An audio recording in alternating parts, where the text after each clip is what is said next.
There's a moment in conflict that some people don't talk about because it's hard to explain without sounding heartless.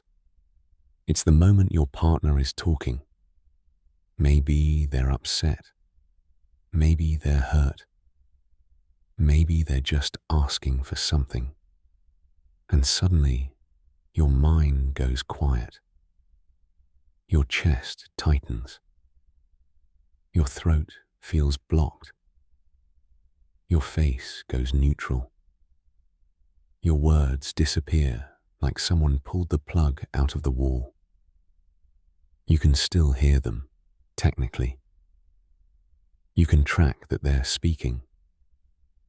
But inside you, something goes blank.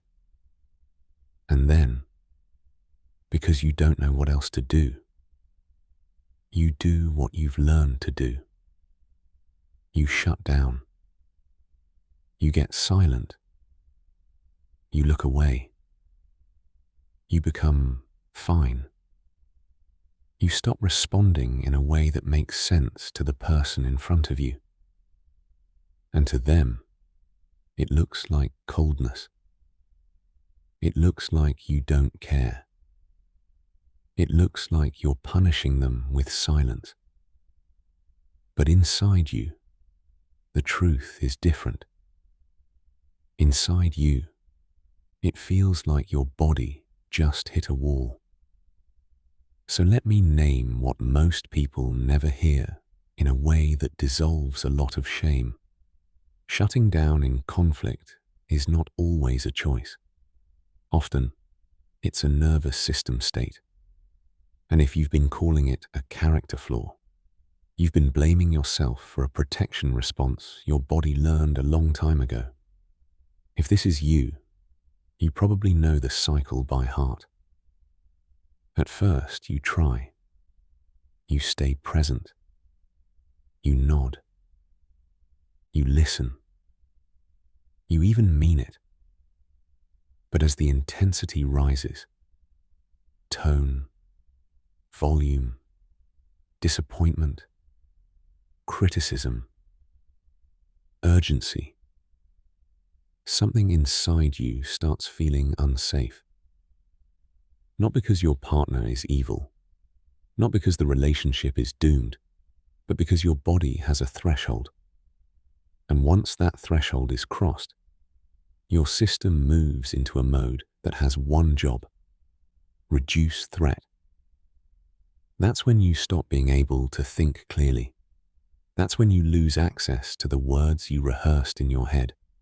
That's when you feel like you're watching yourself from a distance, knowing you should respond differently, but unable to move. Sometimes you feel numb. Sometimes you feel sleepy. Sometimes you feel irritated, but it's a dull irritation, like your emotions got wrapped in cotton. Sometimes you feel suddenly logical, but it's not true clarity. It's distance.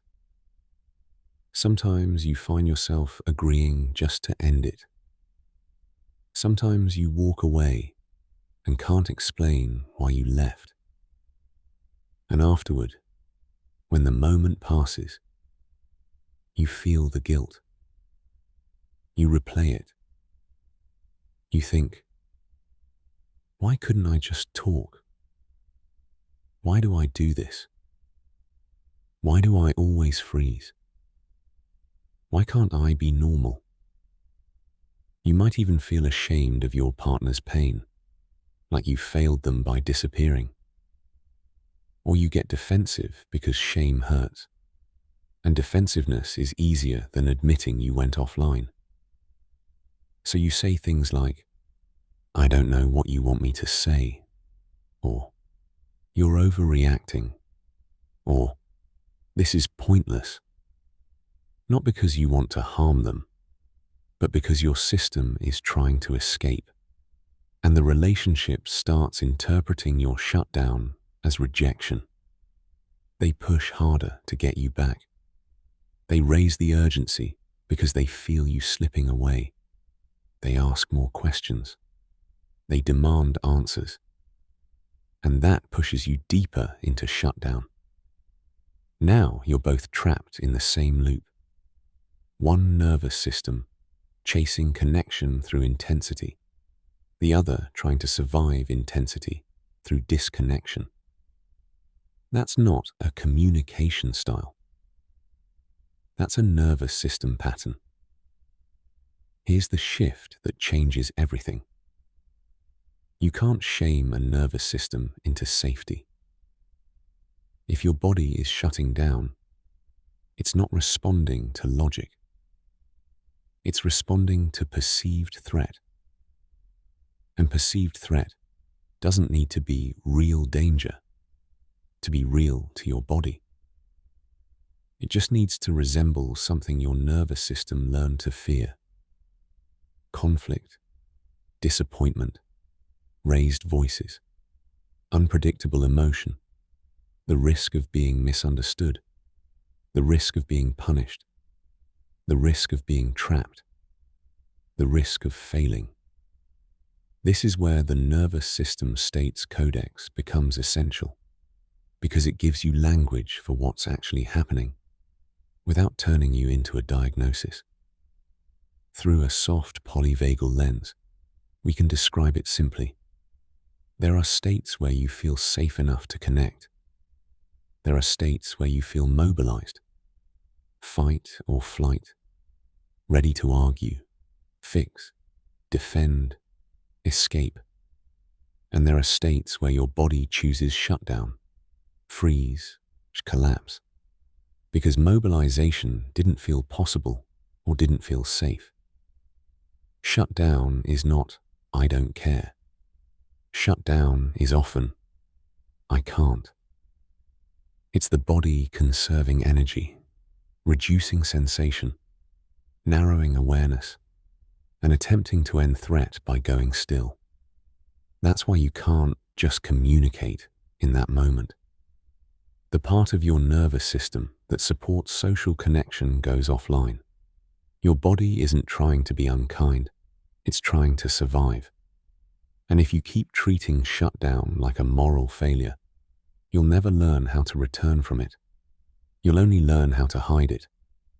But if you treat it like a state, something that can shift, then you can build a relationship where conflict doesn't require disappearance, and where repair doesn't require shame. That's the goal. Not perfect communication, a nervous system that can come back online. This lens has a history that matters, because it grounds the work in something real. Modern polyvagal informed language comes from neuroscience and clinical observation of how the autonomic nervous system shifts between protection and connection. But the deeper truth is older than any lab. Humans have always known that people change under threat. They knew that fear makes some people loud and some people quiet.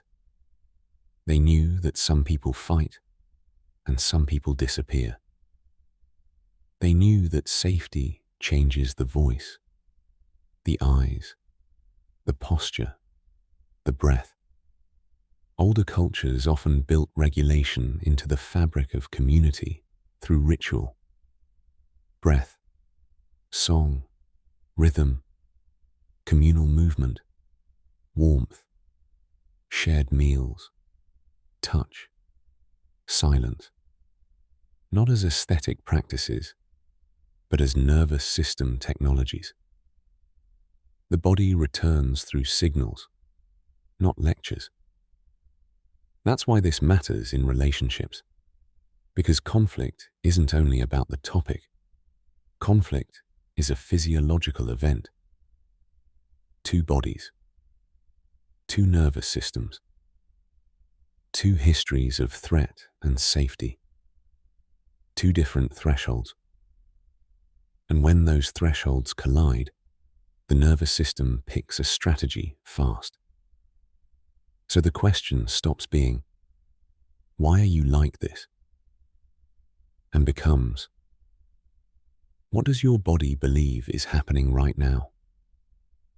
Because when you understand the belief, you can change the signal.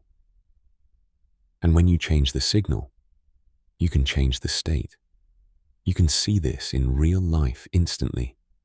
You see it in people who grew up in homes where emotion was dangerous, where raised voices meant chaos, where disagreement meant punishment, where silence was used as control, where expressing needs got mocked or ignored. Those nervous systems learn that conflict equals threat. So they either become hypervigilant and reactive, or they become expertly invisible. You see it in people who had to be the good one, the easy one, the one who didn't cause trouble. They learn to survive by staying calm, staying agreeable, staying pleasant. Then, in adult relationships, any moment where they might disappoint someone feels like an emergency. Shutdown becomes the quickest escape from the risk of being bad. You see it in people who experienced relationships where they were trapped, emotionally cornered, interrogated, pressured to talk before they were ready. Those nervous systems learn that conflict equals captivity. So the moment a partner says, "We need to talk," the body prepares for entrapment, and the fastest way out is to disappear internally. And you see it in couples where one partner becomes anxious under uncertainty and the other becomes avoidant under intensity. The anxious partner thinks, "If we talk right now, we can fix it." The avoidant partner's body hears, "If we talk right now, I will drown." Both are trying to find safety. They just speak different nervous system languages. This is why shutdown is so common and why it's so misunderstood. Because the behavior looks like indifference, but the physiology is often fear. Now let's talk about what actually helps, without turning regulation into another performance. First, you have to stop trying to repair the relationship only through words. Words matter, but shutdown isn't primarily a language problem. It's a state problem. And state problems respond to safety cues: tone, pacing, posture, breath, space, permission. So the first move is identification without shame. When you feel the shutdown coming, blankness, numbness, throat closing, eyes glazing, the urge to leave, name it internally. I'm shifting states. Not I'm failing. Not I'm broken. Just, my system is going offline.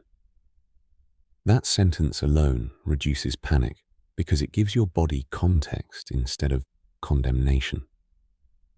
Second, create a pre-agreed pause ritual with your partner when you are not in conflict. This is crucial. A pause is not abandonment if it has structure. A pause becomes safety when it's predictable. The structure can be simple. A signal phrase: I'm getting flooded. A time boundary: I need 20 minutes. A return promise: I will come back at 7:30. Without the return promise, the anxious partner panics. Without the time boundary, the avoidant partner feels trapped. Structure protects both nervous systems. Third, use the pause to regulate, not to rehearse your argument. Most people use timeouts to build a case. That keeps the nervous system activated. Regulation looks different. Change your physical position. Stand up. Walk. Shake out your hands. Lengthen your exhale. not as magic, but as a signal.